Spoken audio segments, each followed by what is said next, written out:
Hi, I'm Greg Garcia at Anglers All. I'm going to tie a pheasant tail tonight, which is one of my favorite flies.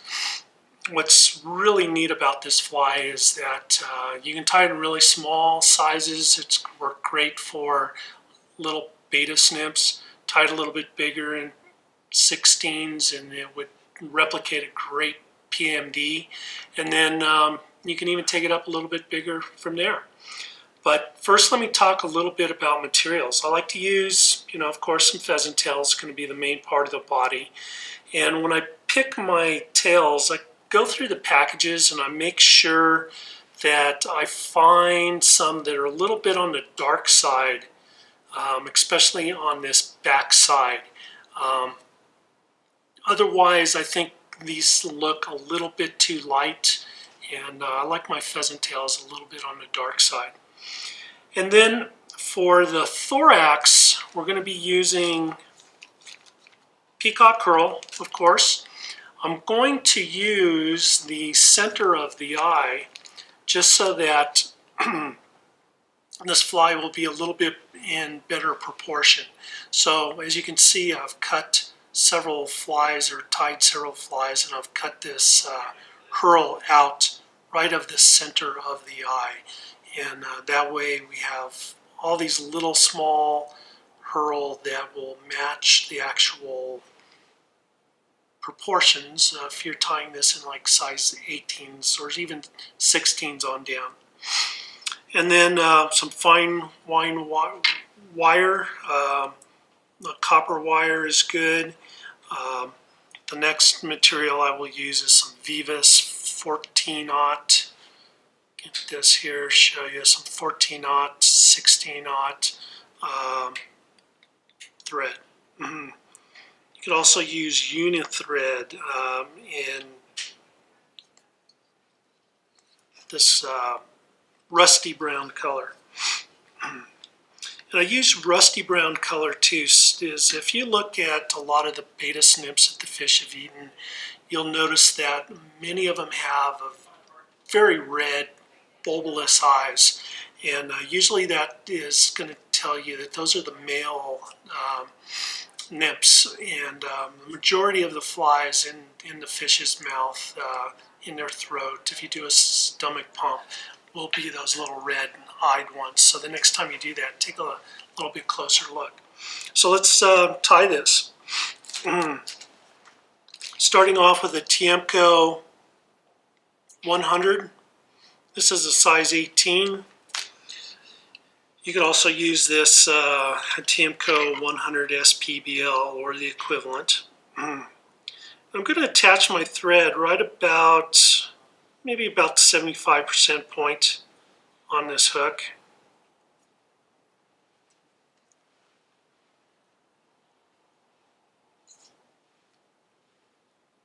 Grab the wire, I'm going to lay it in at about a 90-degree angle there, make a wrap, 2, and then that's going to be secure on my side of the hook. And then as I'm wrapping backwards, I'm just manipulating that wire so it is on my side of the hook and just sitting right there. We're going to get our pheasant tail. For size 18 like this, I'd probably use about 5 fibers. So I'm going to count those off and pull them so that they're perpendicular to the stem.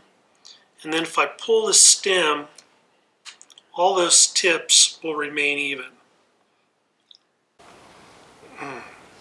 Alright, so I'm going to measure these tails so they're about half the length of the body. Lay them in at about a 45-degree angle. Make a wrap to make sure those are on top of the hook. Measure that, make sure if I need to adjust it I can. Tighten it up, and then I'm going to bring my thread up to that tie-in point. Then at this point I am just going to build in a little underbody that's tapered so that we create that carrot shape of a nymph, especially these little Baetis nymphs. Now at this point I can grab my pheasant tail and wrap this forward. I'm not wrapping this right on top of each other. I'm making those little evenly spaced wraps. At this point, I'm going to wrap my wire, which goes underneath the tail, for my first wrap. Do a almost vertical wrap there that kind of pops those tails up just slightly. And then I can rib the body. And then at this point, I can just break this wire off just by pulling it backwards. Now I'm going to use the remaining pieces here as my wing case. So just fold those back. And I'm going to wrap back onto that abdomen. These mayflies, they're going to be about 60% abdomen, 40% thorax. Once I create that measurement with my thread, I'm just going to create a little tapered underbody so that it's kind of that reverse carrot shape. On this I'm going to grab, I'd say about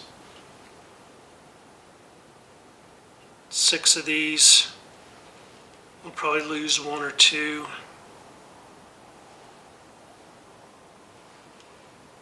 Even up all those tips.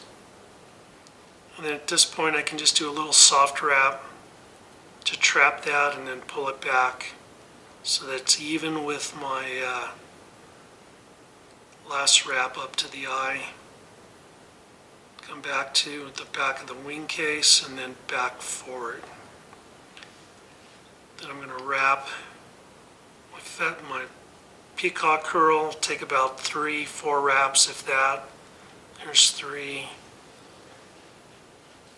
Tie that off. And then I'm going to bring my thread right up to the very front of the eye. Now at this point I like to separate these fibers of the pheasant tail so that they create a nice little wing case. So I don't have any fibers crossing themselves. And I can pull those forward. Tie that down. I'm going to do that with 2 wraps. Then I'm going to pull one of these fibers straight back and wrap backwards 2 wraps, trapping that onto the far side of the hook. And then grab one of these fibers on my side, lay it on side of the hook, make a wrap. Then at this point I can just come forward. I can break those off. And now a little space will become the head of the fly. And usually, the head is no longer than the eye of the hook, usually. So we got plenty of room there to just kind of whip finish that.